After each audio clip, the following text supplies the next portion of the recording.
Hey Ariel, it's Heather. I thought I'd take a minute to respond to your discussion board because I really enjoyed reading it. What's funny is, like, for our genogram, the interview project, I actually interviewed a couple who just became empty nesters. Their third kiddo just went to college this year. So I was like, "Ooh, I'm gonna read your discussion board."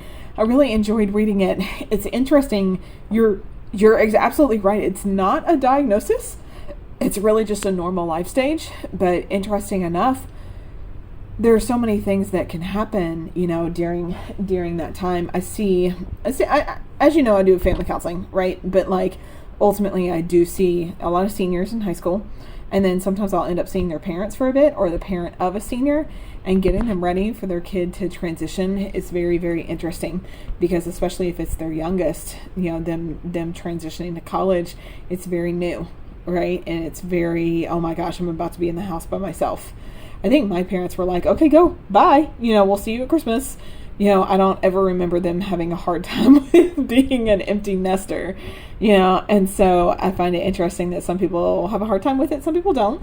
But you're right, it's a normal life stage. And so what I love that you point out, too, at the end of your discussion board is just the fact that, that mental health professionals can help couples get ready, right? You can not only prep them for, like, okay, what are the top things that you're worried about or stressed about? What's your bucket list of things that you want to do with your senior and getting them into college and settled?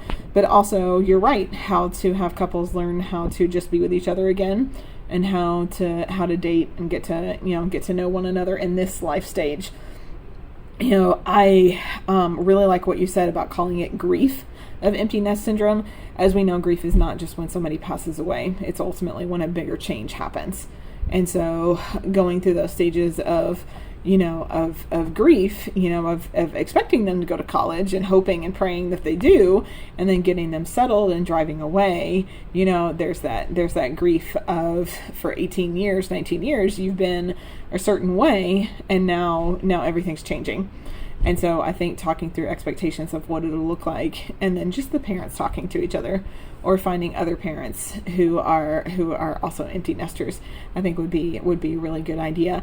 I love how, particularly like small groups at church, they will do small groups via the ages. And I know from my parents' Sunday school class at church, like, it's all retired, right? Or kind of working in the next few years.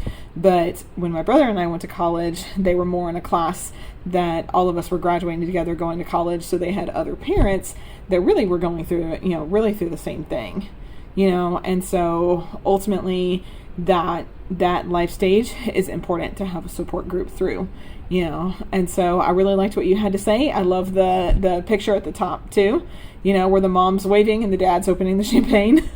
That's kind of what it's like. But I thought you did a great job, and I just wanted to tell you, hope you're having a good week. Bye.